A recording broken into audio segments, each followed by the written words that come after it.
pengajaran firman Tuhan yang membangun iman. Para narasumber pengajar di Zoom Sema Adonai sangat kompeten dan profesional. Kami mengundang Anda bergabung bersama kami di Zoom Sema Adonai 24 jam. Baik, terima kasih buat Bro Kodex. Itu tadi profil dari narasumber kita dan ada tadi nama channel YouTube-nya beliau. Baik, untuk mempersingkat waktu, saya akan serahkan kepada Ibu Pendeta Suryani. Shalom, selamat malam Ibu. Ya, shalom, selamat malam. Bagaimana kabarnya hari ini? Luar biasa. Ya, puji Tuhan, baik ya, cuman agak sedikit. Amin. Ya, sebenarnya agak demam ya, tapi nggak apa-apa. Iya. Baik, silakan Ibu. Ya, oke. Terima kasih Bu Ana. Halo, shalom, selamat malam semuanya. Dan juga yang di luar negeri ya. Selamat pagi ya. Ya, puji nama Tuhan. Luar biasa, hari ini kita akan bersama-sama lagi belajar bagian part 2 dari kuasa darah Yesus ya. Mari kita membuka Alkitab kita, tapi sebelum itu mari kita berdoa ya. Kami menyerahkan sekali lagi Tuhan pelajaran ini, jam ini ke dalam tangan Tuhan. Kami minta Allah Roh Kudus menyingkapkan kebenaran-Mu supaya apa yang kami pelajari kami dapat mengerti dan kami terus bertumbuh di dalam kebenaran firman. Pakai hamba urapi dengan kuasa-Mu. Di dalam nama Yesus, haleluya, amin. Saudara, mari kita membuka Alkitab kita dari Efesus 1 ayat yang ke-7. Efesus 1 ayat ke-7, nanti saya minta tolong di Ibu Ana ya membacakannya, tapi sekarang saya dulu ya. Sebab di dalam Dia dan oleh darahnya kita beroleh penebusan, yaitu pengampunan dosa menurut kekayaan kasih karunia-Nya. Sekali lagi, sebab di dalam Dia dan oleh darahnya, ayat yang ke-7 ya. Ya, sebab di dalam Dia dan oleh darahnya kita beroleh penebusan, yaitu pengampunan dosa menurut kekayaan kasih karunia-Nya. Nah, minggu lalu kita sudah bahas ya bahwa kuasa darah Tuhan Yesus itu membenarkan kita dan memperdamaikan kita. Dan kita ditebus. Nah, hari ini kita akan melihat kuasa darah Yesus itu membebaskan kita. Yang membebaskan kita, kita dibebaskan dan ditebus. Mari kita baca Kolose 1. Minta Ibu Ana baca Kolose 1 ayat 12 sampai 14.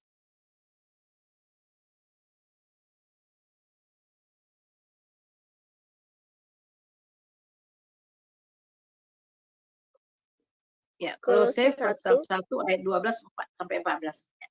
Ya. Kolose pasal 1 ayat 12 sampai 14. Dan mengucap syukur dengan sukacita kepada Bapa yang melayakkan kamu untuk mendapat bagian dalam apa yang ditentukan untuk orang-orang kudus di dalam kerajaan terang. Ia telah melepaskan kita dari kuasa kegelapan dan memindahkan kita ke dalam kerajaan anaknya yang kekasih. Di dalam Dia kita memiliki penebus kita, yaitu pengampunan dosa. Amin. Ya, jadi kita melihat di sini, kalau kita lihat kembali itu di dalam Efesus 1 ayat yang ke-7, sebab di dalam Dia, ya, itu di dalam Yesus dan oleh darahnya kita beroleh penebusan. Jadi sekali lagi hanya di dalam Tuhan Yesus dan oleh darah Tuhan Yesus kita ini ditebus. Yaitu pengampunan dosa menurut kekayaan kasih karunia-Nya. Jadi hanya di dalam Dia, di dalam Tuhan Yesus dan oleh darahnya saja kita dapat diampuni. Nah, kita melihat di sini kata penebusan atau redemption dalam bahasa Yunaninya adalah agarizo. Agarizo.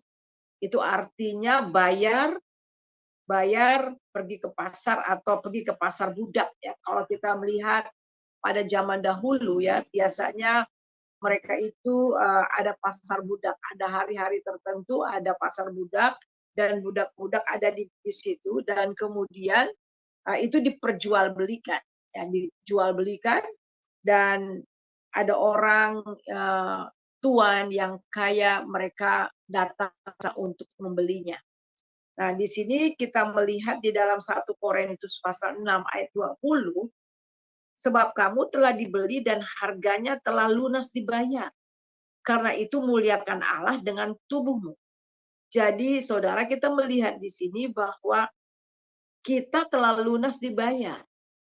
Alkitab mengatakan bahwa ketika kita jatuh dalam dosa, manusia jatuh dalam dosa, manusia itu menjadi budak dosa, manusia menjadi hamba dosa. Kita terikat dan dikuasai oleh dosa, dan tidak ada seorang pun yang dapat membebaskan kita dari sana. Akan tetapi kita melihat di sini bahwa Tuhan Yesus telah datang ke dunia dan dia mati di atas kayu salib dan darahnya tercurah, dan oleh darahnya itu kita dibeli dan lunas dibayar. Sekali lagi saya akan bacakan, sebab ya kita lihat di situ di dalam 1 Korintus 6 ayat yang ke-20 ya, 1 Korintus 6 ayat yang ke-20. 1 Korintus 6 ayat 20. Sebab kamu telah dibeli dan harganya telah lunas dibayar. Karena itu muliakanlah Allah dengan tubuhmu. Wah, luar biasa saudara. Kita lunas dibayar. Jadi Tuhan itu membayar kita itu benar-benar lunas. Jadi enggak pakai down payment, enggak nyicil-nyicil, nyicil-nyicil berbuat baik, kemudian kumpul-kumpul tutup poin, enggak, bukan seperti gitu. Tapi ketika kita percaya Yesus, kita bertobat menerima Dia sebagai Tuhan dan Juru Selamat, darahnya membeli kita dengan harga lunas dibayar. Wah, itu luar biasa. Jadi saudara dan saya itu orang-orang yang telah lunas dibayar. Dan kita lihat di sini bahwa Alkitab mengatakan karena itu muliakanlah Allah dengan tubuhmu. Nah, kita baca di dalam Wahyu pasal 5 ayat yang ke-9 dan yang ke-10. Silahkan Ibu Ana baca Wahyu 5 ayat 9 dan 10. Wahyu 5 ayat 9 dan 10. Dan mereka menyanyikan suatu nyanyian baru, katanya, Engkau layak menerima gulungan kitab itu dan membuka materai-materainya, karena engkau telah disembelih, dan dengan darahmu engkau telah membeli mereka bagi Allah dari tiap-tiap suku dan bahasa dan kaum dan bangsa. Ayat 10, dan engkau telah membuat mereka menjadi suatu kerajaan dan menjadi imam-imam bagi Allah kita, dan mereka akan memerintah sebagai raja di bumi. Amin. Wow, luar biasa. Jadi kita lihat di sini, engkau layak menerima gulungan kitab itu dan membuka materai-materainya, karena engkau telah disembelih. Dan dengan darahmu engkau telah membeli mereka bagi Allah dan tiap-tiap suku, dari tiap-tiap suku, bahasa, dan kaum dan bahasa. Jadi Tuhan Yesus lewat darahnya telah membeli kita dengan harga lunas dibayar. Jadi sama seperti tadi saya katakan di pasar budak. Jadi budak-budak itu kemudian ada di sana dan ada seorang yang tuan, yang kaya, dan kemudian dibeli. Dan biasanya kadang-kadang ya, biasanya mereka beli dan kemudian ada surat. Tanda surat itu kemudian dimateraikan. Yang artinya budak itu sudah sah menjadi tuan yang baru. Yang tadinya dari tuan yang lama, kemudian ada tuan yang baru, kemudian setelah beli lunas dibayar, kemudian ada dokumennya, kemudian ada materainya, ada cap, ada materainya. Yang artinya bahwa budak itu sudah menjadi milik daripada tuan yang baru. Nah, kadangkala ada tuan yang baik hati. Dia membeli budak itu bukan untuk dijadikan budak lagi, tetapi untuk memerdekakan budak itu.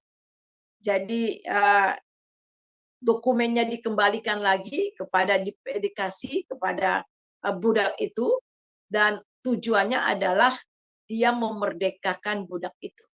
Dan biasanya budak-budak yang dibeli dan dimerdekakan seperti itu, kemudian dia mengikut tuannya, tetapi bukan lagi sebagai budak yang terikat, tetapi sebagai budak yang merdeka. Dan dia melayani tuannya dengan senang hati. Nah, seperti begitulah kita, saudara.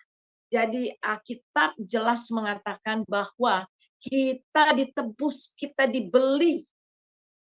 Jadi kata penebusan agarizo itu artinya bahwa kita ini dibeli, dibayar, kemudian kita dibeli. Artinya bayar, ya, kita dibayar, dan Alkitab mengatakan bahwa Tuhan membayar, Tuhan membeli kita dengan harga yang lunas dibayar.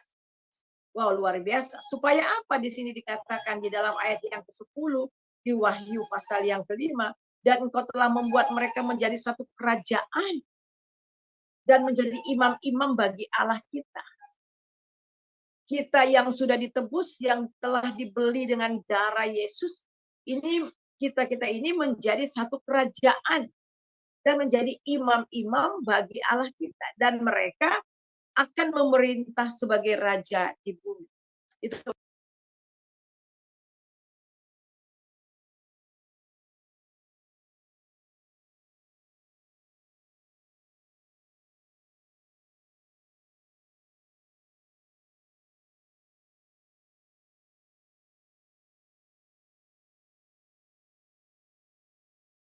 Di unmute dulu, Bu.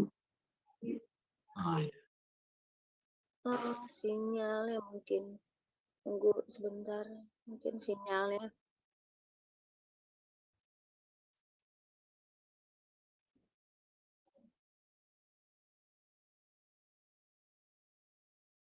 sudah kedengeran kata saya? Iya, Bu, Ya. sudah. Maaf, ini telepon karena memang saya jam 9 itu ada grup doa, ya. Jadi setiap kali masuk teleponnya, jadi suara tidak terdengar, ya. Ya, saya ulang lagi. Ya, jadi kita melihat di sini bahwa kita ditebus, kita dibeli dengan harga yang sangat mahal. Dan kemudian kita melihat lagi yang berikutnya. Kita melihat berikutnya itu, kata yang berikutnya itu adalah exagrizo. Exagrizo, ya. Exagrizo yang artinya juga sama, menebus budak. Kita baca di dalam Galatia 3 ayat 13 dan 14. Silakan, Bu. Galatia 3 ayat 13. Kristus telah menebus kita dari kutuk hukum Taurat dengan jalan menjadi kutuk karena kita. Sebab ada tertulis, terkutuklah orang yang digantung pada kayu salib. Amin. Ayat 14. Yesus Kristus telah membuat ini supaya di dalam Dia berkat Abraham sampai kepada bangsa-bangsa lain, sehingga oleh iman kita menerima roh yang telah dijanjikan itu. Amin. Ya, jadi kita melihat di sini ini sangat luar biasa, saudara. Kristus telah menebus kita dari kutuk hukum Taurat dengan jalan menjadi kutuk karena kita. Apa maksudnya? Jadi saudara, kita harus tahu bahwa setiap pelanggaran hukum Taurat itu mendatangkan kutuk. Kalau dalam perjanjian lama itu kita melihat bagaimana strict sekali, ya. Setiap pelanggaran akan hukum Taurat itu hukumannya mati, saudara. Jadi setiap pelanggaran itu mendatangkan kutuk. Tetapi yang sangat luar biasa kita lihat di sini, Kristus telah menebus kita dari kutuk Taurat. Jadi Yesus telah menebus kita dari kutuk Taurat. Dengan jalan apa? Menjadi kutuk karena kita. Sebab ada tertulis, terkutuklah orang yang tergantung pada kayu salib. Jadi Tuhan Yesus disalib menanggung kutuk-kutuk kita. Dia bukan orang terkutuk, tetapi dia menjadi terkutuk, dia menjadi berdosa, dia menanggung semua kutuk, bukan kutuknya sendiri, tetapi kutuk kita, kutuk manusia seluruh zaman. Yesus telah membuat itu supaya di dalam dia berkat Abraham sampai kepada bangsa-bangsa yang lain, sehingga oleh iman kita menerima roh yang telah dijanjikan. Jadi Tuhan Yesus melepaskan kita, membebaskan kita dari kutuk Taurat dengan jalan menjadi kutuk untuk kita, supaya kita mendapat berkat daripada Taurat. Kita dibebaskan dari kutuk Taurat untuk mendapat berkat daripada Taurat. Oleh sebab itulah mengapa dia harus menjadi daging. Supaya lewat dagingnya dia memenuhi tuntutan hukum Taurat. Kita karena ketidakberdayaan kita nggak sanggup melakukan hukum Taurat. Hukum Taurat itu bukan dosa. Justru hukum Taurat itu rohani. Akan tetapi kita bersifat daging, kita terjual di bawah kuasa dosa, sehingga kita tidak mampu untuk melakukan hukum Taurat. Sehingga setiap pelanggaran hukum Taurat yang kita tidak penuhi, kita langgar, itu mendatangkan kutuk bagi kita. Nah, coba kita melihat itu di dalam Roma pasal 7 ayat 14. Roma pasal 7 ayat 14.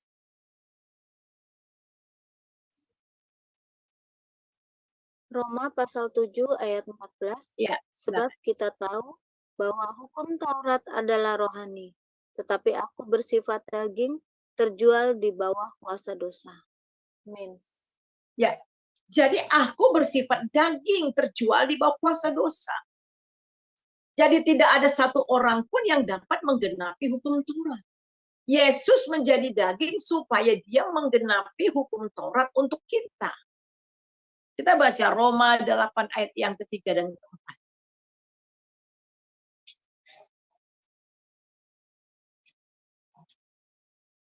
Roma 8 ayat 3 dan 4. Roma pasal 8 ayat 3 dan 4. Sebab apa yang tidak mungkin dilakukan hukum Taurat karena tidak berdaya oleh daging, telah dilakukan oleh Allah dengan jalan mengutus anaknya sendiri dalam daging, yang serupa dengan daging yang dikuasai dosa karena dosa.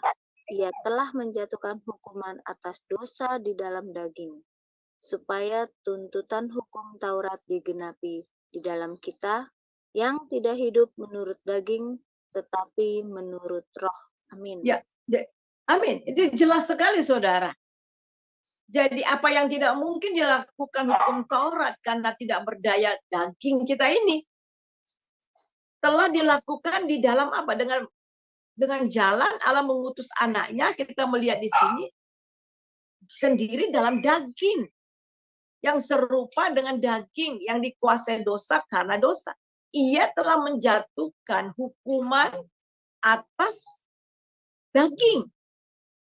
Jadi Tuhan Yesus menggenapi hukum Taurat itu untuk kita.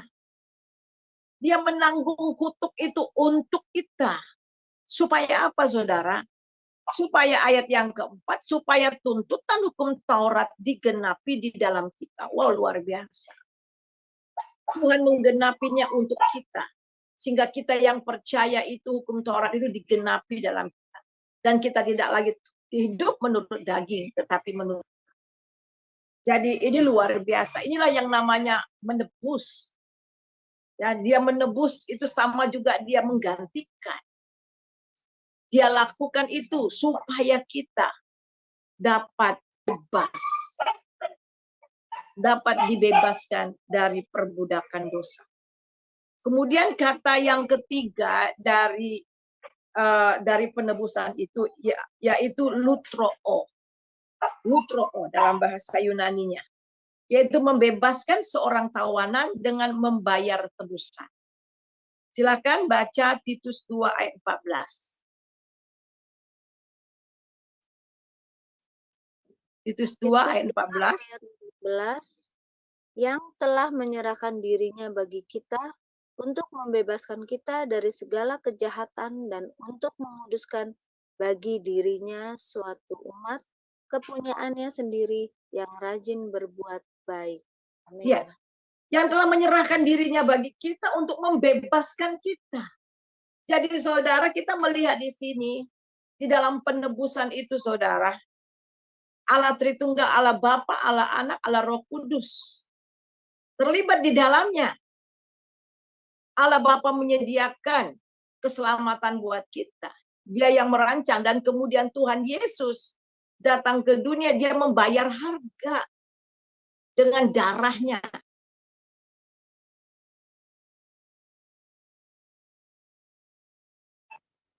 Roh Kudus membebaskan kita.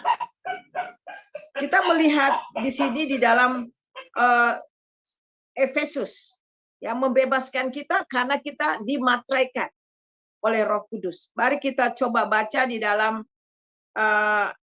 Efesus 1 ayat 13 dan 14. Efesus 1 ayat ya 13 dan 14. Efesus 1 ayat 13 dan 14. Di dalam dia kamu juga karena kamu telah mendengar firman kebenaran, yaitu Injil keselamatanmu. Di dalam dia kamu juga ketika kamu percaya dimateraikan dengan Roh Kudus yang dijanjikannya itu. Dan Roh Kudus itu adalah jaminan bagi kita sampai kita memperoleh seluruhnya, yaitu penebusan yang menjadikan kita milik Allah untuk memuji kemuliaannya. Amin. Wow, luar biasa. Amin. Jadi ketika kita percaya kepada Tuhan Yesus, di sini dikatakan kita dimateraikan. Sama seperti tadi saya katakan ilustrasi pasar budak. Dokumennya dimateraikan.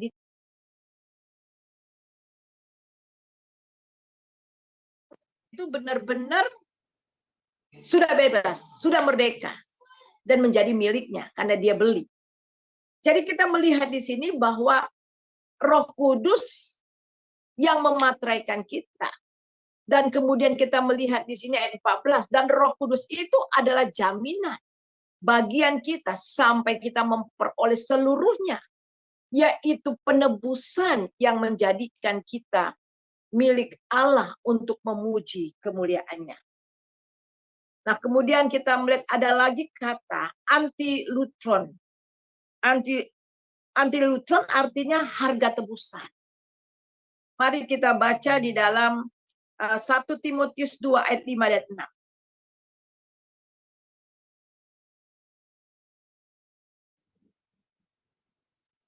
1 Timotius 2 ayat 5 dan 6. Tujuan ayat 5 dan 6. 1 Timotius 2 ayat 5 dan 6. Ya, silakan. Karena Allah itu Esa, dan Esa pula dia yang menjadi pengantara antara Allah dan manusia, yaitu manusia Kristus Yesus, yang telah menyerahkan dirinya sebagai tebusan bagi semua manusia, itu kesaksian pada waktu yang ditentukan. Amin. Iya. Jadi kita melihat di sini kita dibayar dengan harga. Jadi harga tebusan itu darah, jadi mahal sekali saudara. Jadi tebusan yang kita terima dalam menjadi umat tebusannya, menjadi miliknya itu harganya mahal banget. Yaitu dengan darahnya sendiri. Artinya dengan hidupnya sendiri. Darah itu berbicara nyawa. Nyawa itu berbicara kehidupan. Jadi dengan hidupnya Tuhan itu sendiri, dengan nyawanya sendiri, dengan darahnya sendiri, dia menebus kita. Dan kita melihat di sini karena Allah itu Esa, Esa pula yang menjadi pengentaranya antara Allah dan manusia, yaitu manusia Yesus Kristus. Allah itu Esa, jadi Esa juga. Berarti hanya satu-satunya yang dapat menebus kita, yaitu Yesus Kristus. Yang telah menyerahkan dirinya sebagai tebusan bagi semua orang. Itu adalah kesaksian pada waktu yang ditentukan.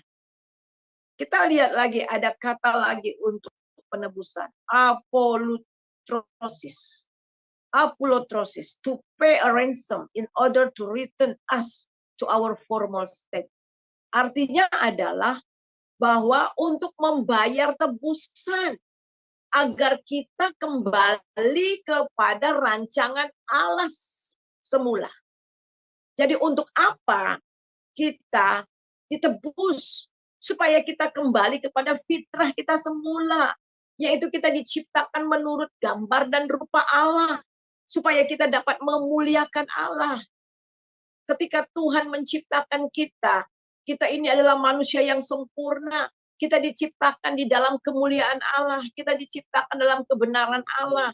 Kita diciptakan di dalam kekudusan dan keadilan Allah. Dan tujuannya supaya kita merefleksikan kemuliaan Allah. Tetapi oleh karena dosa kita telah kehilangan kemuliaan Allah itu. Akan tetapi ketika Tuhan menebus kita, itu artinya kita dikembalikan. Artinya kita mendapatkan pemulihan. Pemulihan artinya adalah sesuatu yang telah hilang dikembalikan lagi. Sesuatu yang telah dicuri kemudian dikembalikan lagi. Jadi membayar tebusan untuk kembali pada rancangan yang semula. Wah, dahsyat banget, saudara. Jadi apa yang telah hilang itu dikembalikan Tuhan. Jadi manusia telah jatuh dalam dosa, semua telah berbuat dosa, telah kehilangan kemuliaan Allah. Tetapi di dalam Tuhan Yesus kita diciptakan menurut gambar dan rupa daripada Tuhan Yesus. Dan di dalam kemuliaan. Sehingga kita diubah di dalam kemuliaan yang semakin besar. Jadi kita dipulihkan kembali. Kita mendapat, dan itu hanya dimungkinkan karena darah Yesus telah menebus kita. Kita coba lihat, ya, coba kita melihat di dalam 1 Korintus 1 ayat 30. Silakan. 1 Korintus 1 ayat yang ke-30. 1 Korintus 1 ayat 30, tetapi oleh Dia kamu berada dalam Kristus Yesus, yang oleh Allah telah menjadi hikmat bagi kita.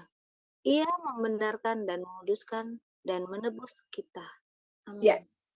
Jadi kita melihat di sini hanya berada dalam Yesus Kristus dan oleh Allah telah kita di sini dikatakan tetapi oleh Dia ya kamu berada di dalam Kristus Yesus yang oleh Allah telah menjadi hikmat bagi kita. Ia membenarkan kita. Minggu lalu saya sudah jelaskan apa yang dimaksudkan dengan dibenarkan. Dibenarkan itu artinya pertama, dosa diampuni. 2, hukuman dibatalkan. 3, hubungan dipulihkan. Jadi minggu lalu kita sudah belajar juga bahwa orang yang dibenarkan itu hidup dalam damai sejahtera dengan Allah. Jadi betul-betul dipulihkan. Yang tadinya kita seteru Allah, kita musuh Allah karena dosa. Tetapi oleh karena tebusan darah Yesus, hubungan kita dipulihkan kembali. Kita dibenarkan, dosa diampuni, hukuman dibatalkan, dan hubungan itu kembali lagi. Jadi hubungan kita yang telah terputus dengan Allah dikembalikan lagi. Dan bukan hanya hubungan dengan Allah.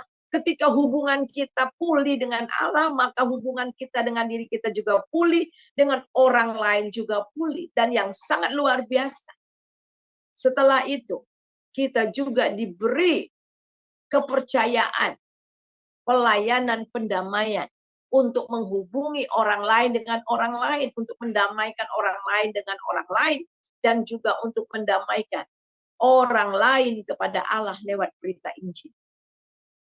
Nah, sekarang kita akan melihat dari mana kita ditebus. Dari mana kita ditebus? Ada beberapa, dan di sini ada 7, ada 7 apa 6 ya? Kita ada 6. Ada 6 hal dari mana kita ditebus. Yang pertama, oleh kuasa darah Tuhan Yesus kita ditebus dari kuasa kegelapan. Kuasa kegelapan. Kuasa darah Yesus menebus kita dari kuasa kegelapan. Silakan baca Kolose 1 ayat 13-14.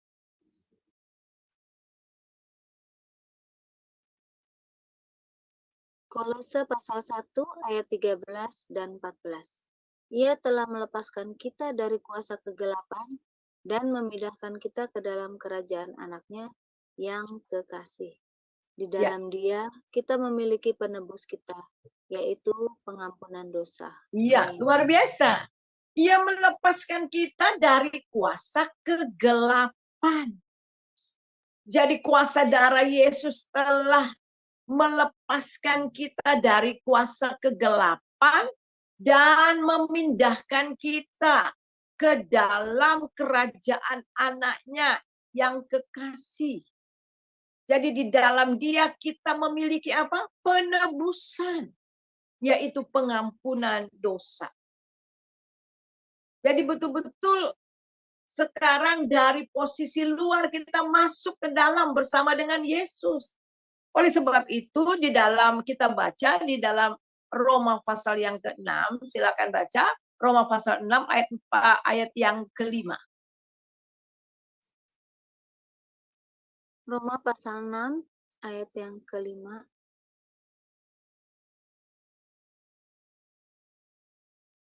Sebab jika kita telah menjadi satu dengan apa yang sama dengan kematiannya, kita juga akan menjadi satu dengan apa yang sama dengan kebangkitannya.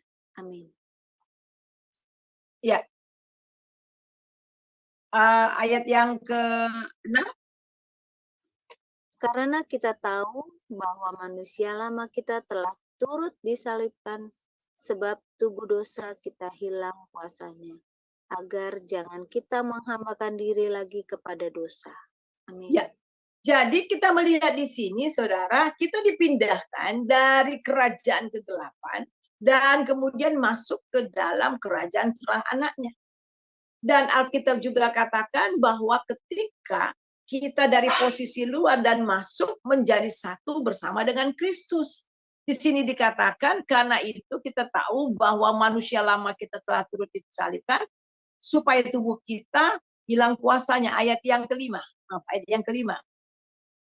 Ayat yang kelima, sebab jika kita telah menjadi satu dengan apa yang sama dengan kematiannya, kita juga menjadi satu dengan apa yang sama dengan kebangkitannya.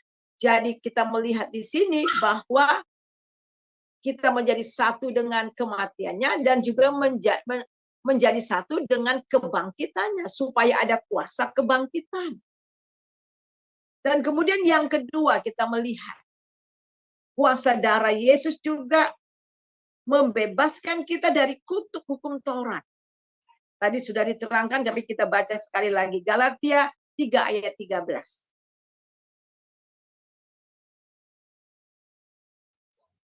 Galatia 3 ayat 13. Galatia 3 ayat 13.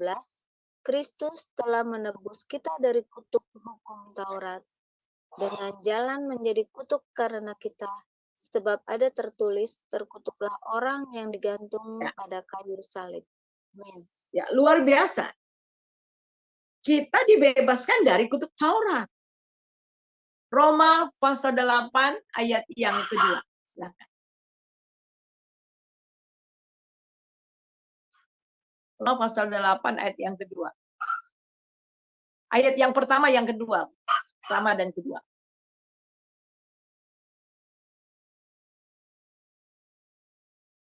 Roma pasal yang pertama dan kedua. 8. Roma 8 ayat. Roma pasal 8 ayat yang kedua. 1, 2. 1 dan 2. Ya. Maaf. Roma pasal 8 ayat 1 dan 2. roh hidup oleh roh. Demikianlah sekarang tidak ada penghukuman bagi mereka yang ada di dalam Kristus Yesus. Roh yang memberi hidup telah memerdekakan kamu dalam Kristus dari hukum dosa dan hukum Iya. maut. Jadi kita melihat ketika kita percaya, tadi dikatakan lutroo, itu Roh Kudus yang memataikan kita, yang memerdekakan kita, yang membebaskan kita. Ya, karena jaminan daripada darah Yesus yang telah menebus kita, kita lepas atau dibebaskan dari kutuk hukum Taurat. Roh yang memberi hidup telah memerdekakan kamu dalam Kristus dari hukum dosa dan hukum Taurat. Ini sangat luar biasa, saudara. Jadi, kutuk hukum Taurat tidak lagi berlaku atas kita. Karena Kristus telah menggantikan posisinya untuk kita. Karena Kristus telah menggenapinya untuk kita. Dengan cara bagaimana? Dengan cara menyerahkan dirinya, dengan cara mencurahkan darahnya di atas kayu salib. Kemudian yang ketiga, kuasa darah Yesus telah membebaskan kita dari segala kejahatan. Dari segala kejahatan. Titus 2 ayat 14. Titus 2 ayat 14. Titus 2 ayat 14. Yang telah menyerahkan dirinya bagi kita untuk membebaskan kita dari segala kejahatan dan untuk menguduskan bagi dirinya suatu umat kepunyaannya sendiri yang rajin berbuat baik. Amin. Iya. Jadi kita melihat di sini yang telah menyerahkan dirinya bagi kita untuk membebaskan kita apa? Dari segala kejahatan dan untuk menguduskan kita bagi dirinya. Jadi jelas di sini saudara bahwa kuasa darah Yesus telah membebaskan kita dari segala kejahatan. Kemudian yang keempat, melepaskan kita dari dunia yang jahat sekarang ini. Galatia 1 ayat 3 dan 4. Galatia 1 ayat 3 dan 4. Galatia 1 ayat 3 dan 4. Kasih karunia menyertai kamu dan damai sejahtera dari Allah, Bapa kita, dan dari Yesus Kristus yang telah menyerahkan dirinya karena dosa-dosa kita untuk melepaskan kita dari dunia jahat yang sekarang ini menurut kehendak Allah dan Bapa kita. Amin. Ya. Jadi untuk melepaskan kita dari dunia yang jahat.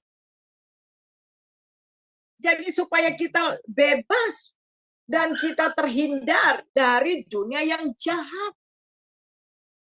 Itu tujuannya. Jadi saudara, kita memang masih tinggal di dunia ini. Tetapi kita bukan lagi milik dunia ini. Dan tujuan Tuhan menyerahkan dirinya, mencurahkan darahnya, berkorban bagi kita untuk melepaskan kita dari dunia yang jahat sekarang ini.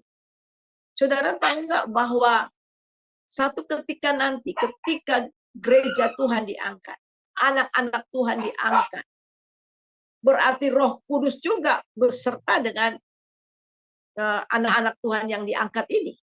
Maka dunia ini akan menjadi sangat jahat. Kalau sampai saat ini, dunia ini ya memang sudah jahat, tetapi masih ada orang-orang benar, sehingga itu ditangguhkan. Tetapi ketika gereja diangkat, ketika Roh Kudus diambil dari dunia ini, kejahatan yang itu terjadi sangat luar biasa. Itu saudara bisa melihat betapa jahatnya manusia yang jatuh ke dalam dosa. Jadi tujuan Tuhan menebus kita supaya kita dibebaskan dari dunia yang jahat sekarang ini. Karena dunia ini bukan milik kita, akan diangkat dan tinggal bersama-sama dengan Dia di surga. Kemudian yang kelima, Yang kelima, kita dibebaskan dari ketakutan akan maut. Ibrani 2 ayat 14 dan 15. Ibrani 2 ayat 14 dan 15.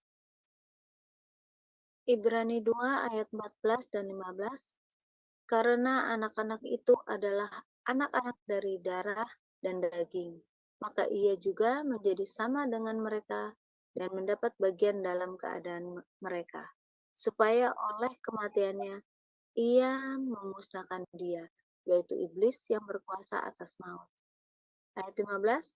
Dan supaya dengan jalan demikian ia membebaskan mereka yang seumur hidupnya berada dalam perhambaan oleh karena takutnya kepada maut. Amin. Iya. Jadi jelas ya saudara, karena anak-anak itu adalah anak-anak dari darah dan daging, maka ia juga menjadi sama dengan mereka, yaitu menjadi darah dan daging, menjadi manusia. Tuhan Yesus mengambil rupa sebagai manusia, ya, dalam keadaan mereka, supaya apa? Oleh kematiannya dan oleh darahnya ia memusnahkan dia, yaitu iblis yang berkuasa atas maut. Dan supaya dengan jalan demikian ia membebaskan mereka yang seumur hidupnya karena seumur hidupnya berada dalam perhambaan oleh karena takutnya kepada maut. Siapa yang di sini yang nggak takut mati? Saya rasa semua kita takut mati. Ya. Tetapi yang sangat luar biasa bagi orang percaya, kematian itu bukanlah akhir dari segala-galanya. Karena kita akan bertemu dengan Tuhan Yesus. Karena ada kehidupan yang kekal setelah kematian. Tetapi bagi mereka yang belum ditebus, bagi mereka yang belum diselamatkan, kematian itu merupakan hal yang sangat menakutkan. Karena mereka tidak tahu kemana mereka pergi. Mereka belum pasti.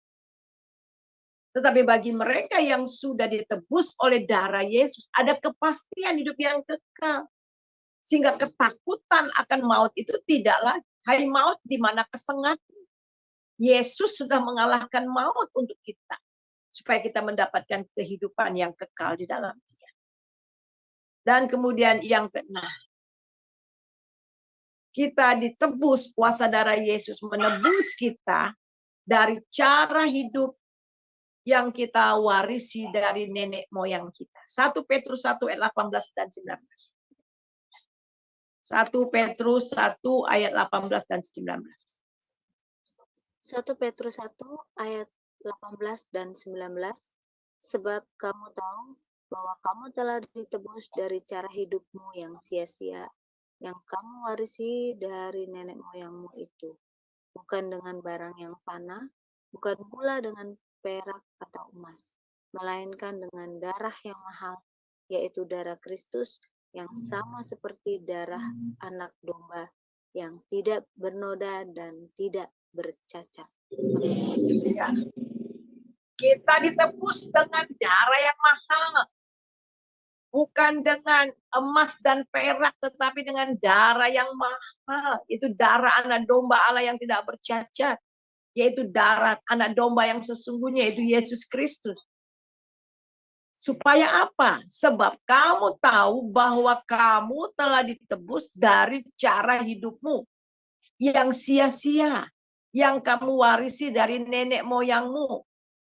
Itu bukan dengan barang yang fana, bukan dengan perak dan emas, melainkan dengan darah yang mahal.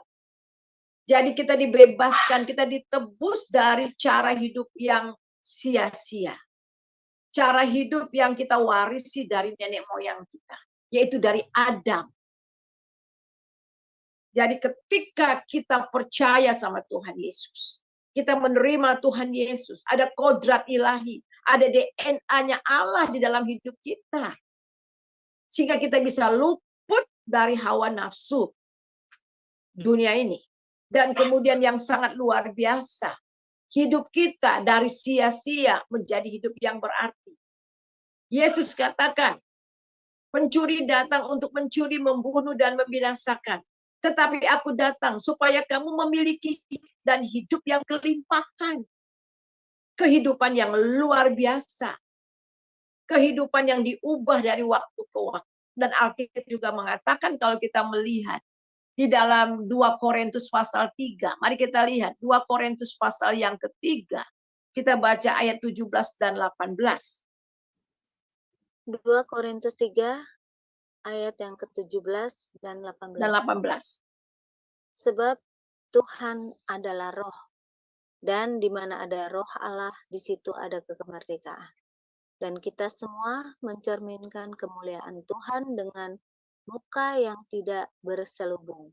Dan karena kemuliaan itu datangnya dari Tuhan, yang adalah roh, maka kita diubah menjadi serupa dengan gambarnya dalam kemuliaannya Iya, yang semakin luar besar. biasa.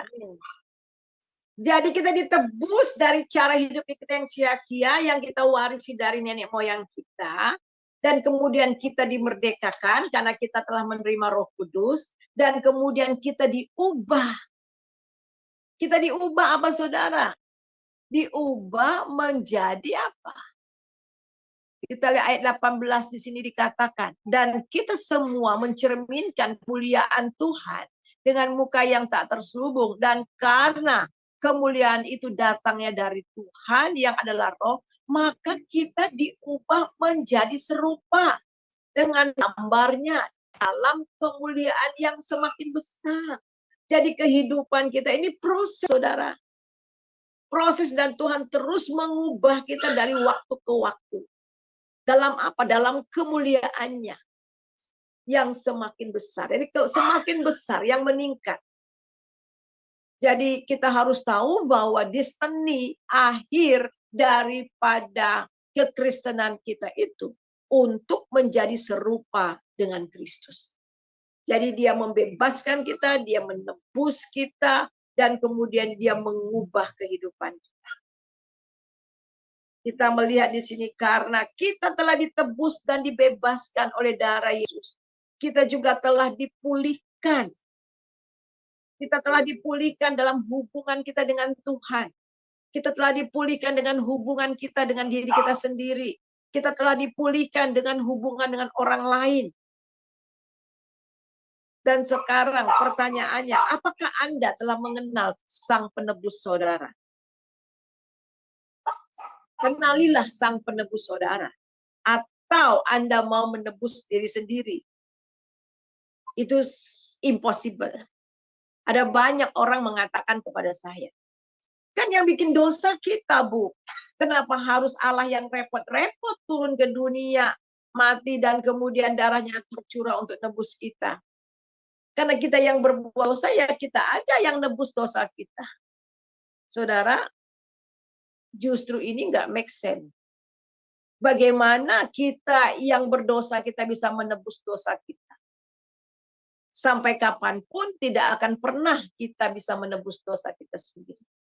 Yang namanya menebus harus orang di luar kita yang menebus kita. Dan Alkitab tegas mengatakan tidak ada seorang pun yang benar, seorang pun tidak. Semua kita tidak berguna.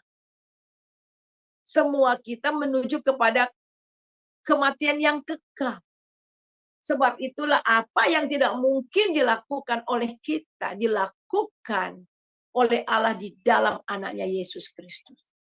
Dengan cara apa? Dengan cara menjadi manusia, menjadi daging.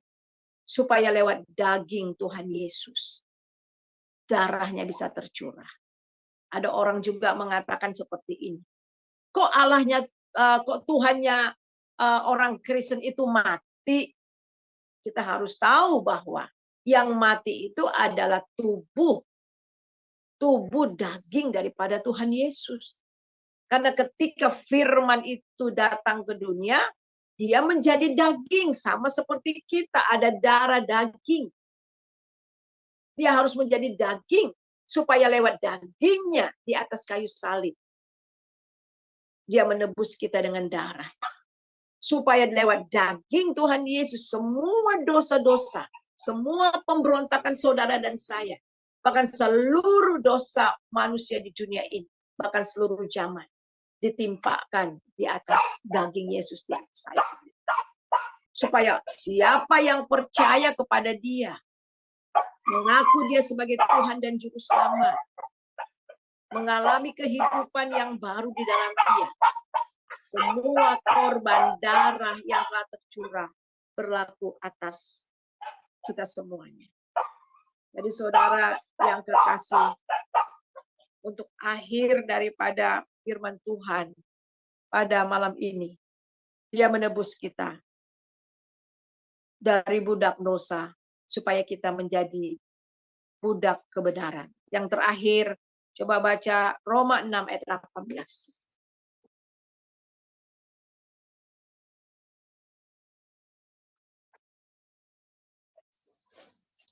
Roma 6 ayat yang 18, kamu telah dimerdekakan dari dosa dan menjadi hamba kebenaran. Amin. Ya. Amin. Sekali lagi, Bu. Kamu telah memerdekakan dari dosa dan menjadi hamba kebenaran. Amin. Iya. Amin. Tadinya budak dosa, tetapi telah ditebus, sekarang kita menjadi hamba kebenaran. Apa yang kita harus lakukan sebagai hamba kebenaran? Kita tetap tinggal di dalam Dia. Serahkan semua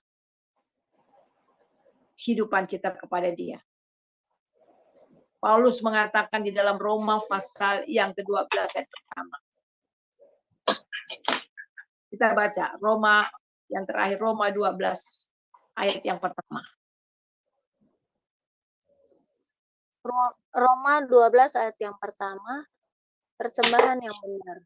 Karena itu, saudara-saudara, demi kemurahan Allah, aku menasihatkan kamu, supaya kamu mempersembahkan tubuhmu sebagai persembahan yang hidup, yang kudus, dan yang berkenan kepada Allah.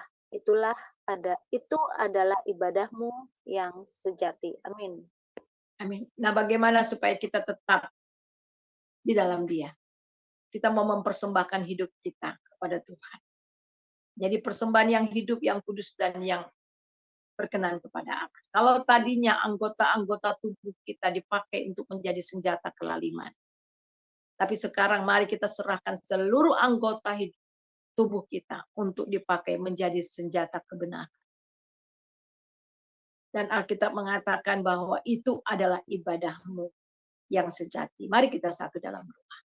Terima kasih Tuhan untuk firman-Mu yang kami baca, kami pelajari pada malam ini. Kami tahu Tuhan betapa berharganya